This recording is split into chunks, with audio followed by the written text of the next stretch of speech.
কোরবানির ঈদকে সামনে রেখে জমে উঠেছে সিরাজগঞ্জের পশুর হাটগুলো। হাটে প্রচুর পরিমাণ ক্রেতাদের ভিড় থাকলেও এখনও বেচা বিক্রি তেমন জমে ওঠেনি। আর গোখাদ্যের দাম বেশি হওয়ায় গরুর কাঙ্ক্ষিত মূল্য না পেয়ে হতাশায় আছেন গরু বিক্রেতারা। এদিকে হাট ঘিরে সব ধরনের মনিটরিং করছে জেলা প্রাণী সম্পদ কর্মকর্তা। দরজায় কড়া নাড়ছে ঈদুল আজহা, তাই শেষ মুহূর্তে সিরাজগঞ্জে জমে উঠেছে কোরবানির পশুর হাট। ক্রেতা বিক্রেতাদের হাক ডাকে মুখরিত হাট প্রাঙ্গণ। জেলার ৯টি উপজেলায় এবার স্থায়ী ২৮টি ও অস্থায়ী ২০টি পশুর হাট বসেছে।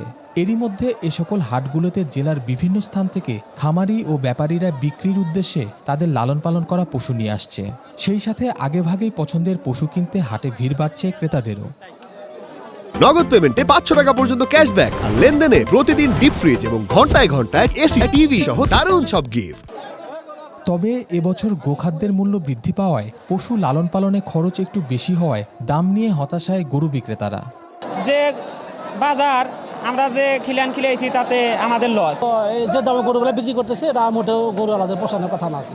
অন্যদিকে এবার হাটে প্রচুর পরিমাণে গরুর সরবরাহ থাকায় কোরবানির পশু স্বস্তিতে কেনার আশা ক্রেতাদের।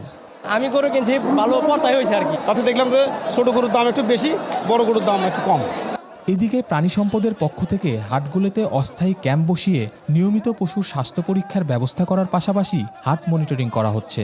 প্রতিটা হাটবারে উপজেলা থেকে মনিটরিং টিমগুলো ওখানে প্রতি হাটে তারা যায়, যে সেখানে ওরা ওই প্র্যাকটিসগুলো করে আর কি, যাতে মানে সাময়িক চিকিৎসা যেগুলো দরকার, ইমার্জেন্সি চিকিৎসা দরকার, সেগুলো পরামর্শ দেয়। সিরাজগঞ্জ জেলায় এবছর কোরবানির পশুর চাহিদা রয়েছে ২,৫৯,২৪১টি, আর পশু উৎপাদন হয়েছে ৬,৫৫,৯০৪টি। খালিদ হৃদয়, ডিবিসি নিউজ, সিরাজগঞ্জ।